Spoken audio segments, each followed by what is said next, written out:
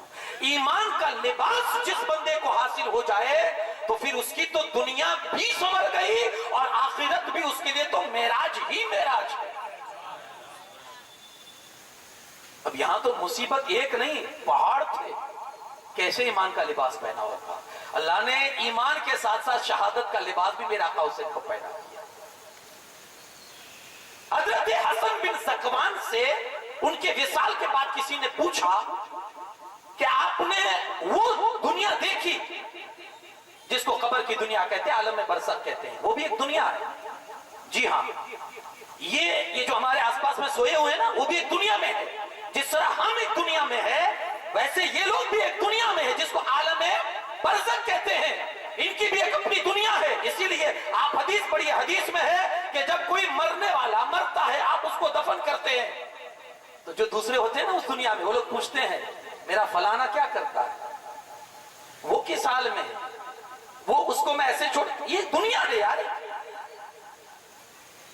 حسن بن ذکوان سے کسی نے پوچھا کہ آپ نے اس دنیا کا سفر کیا، آپ گئے، اس دنیا میں کس کے گھر زیادہ جگمگا رہے ہیں، یعنی کس کی قبر، یہ قبر ان کا گھر ہے، کہا اس دنیا میں کس کی قبریں زیادہ روشن و منور ہے؟ سنے حسن بن ذکوان کہتے ہیں کہ میں جب اس دنیا میں گیا تو میں نے دیکھا کہ جنہوں نے سب سے زیادہ مصیبتیں دنیا میں اٹھائی ہے ان کی ہی زیادہ قبر منور اور روشن ہے۔ جس نے زیادہ تکلیف اٹھائی، تکلیف سے گھبرانا تو نہیں چاہیے، تکلیف تو ہمارے لیے ہماری زندگی کو سدھارنے کا ایک ذریعہ ہوتا ہے۔ بلکہ صحابہ کرام تو یہ دیکھا کرتے تھے جب ان کی زندگی میں تکلیف نہیں آتی تھی نا تو وہ یہ سمجھتے تھے کہ اللہ ناراض تو نہیں ہو گیا، وہ دعا کرتے تھے، وہ دعا کہ اللہ ناراض تو نہیں ہو گیا، اتنے دن سے بیمار نہیں ہوئے، اتنے دن سے کوئی تکلیف نہیں ہوئی۔ ایک صحابی کا واقعہ مجھے یاد آتا ہے کہ اللہ کے رسول صلی اللہ علیہ وسلم کے زمانے میں بڑے تھکے ہارے کھیتی میں سے کام کر کے آئے کسان تھے، تھک گئے، بی بی سے کہا ذرا پانی کا گلاس لے کر آؤ، اتنے تھکے تھے کہ لیٹے تو آنکھ لگ گئی۔ بیوی وفا شعار نیک، شوہر کی فرما بردار، شوہر کے پاس کھڑی رہ گئی کہ اب جگانا مناسب نہیں، اتنے تھکے ہوئے ہیں اور جانا بھی مناسب نہیں ہے کہ آنکھ کھلے گی، پانی کی شدت کی پیاس لگی ہے تو یہ بھی نافرمانی ہو جائے گی۔ بیچاری گلاس لے کر کھڑی رہی، صبح ہو گئی، رات بھر اپنے شوہر کے لیے پانی کا گلاس لے کر کھڑی رہی۔ شوہر کی آنکھ کھلی صبح تو چونک کے اٹھا، کہا کتنا ٹائم ہوا، کہا صبح ہو گئی، کہا رات بھر کھڑی رہی، کہا اللہ کی بندی چلے جانا چاہیے، میں سو گیا تھا تو تجھے بھی سو جانا چاہیے، کہا رات میں اگر آنکھ کھلتی اور پانی کی پیاس لگتی تو مجھے گوارا نہیں ہوا کہ آپ پیاسے ہی واپس سو جائیں، اس لیے میں کھڑی رہی رات بھر۔ شوہر اتنا خوش ہوا کہ کہتا ہے تو پھر آج تو کیا مانگتی ہے، جو مانگے گی وہ میں دے دوں گا۔ تو بیوی کہتی ہے طلاق دے دیجیے، طلاق دے دیجیے، دوسرا کچھ نہیں چاہیے۔ حیرت میں پڑ گیا شوہر، میں تجھ سے خوش ہو کر تجھے یہ کہہ رہا ہوں کہ مانگ جو مانگتی ہے میں دوں گا اور تو طلاق کہہ رہی ہے۔ بات پڑھی تو کہا ٹھیک ہے فجر کی نماز ہونے تو حضور علیہ السلام کی بارگاہ میں جاتے ہیں، حضور جو فیصلہ کریں گے وہ ہمیں منظور ہوگا۔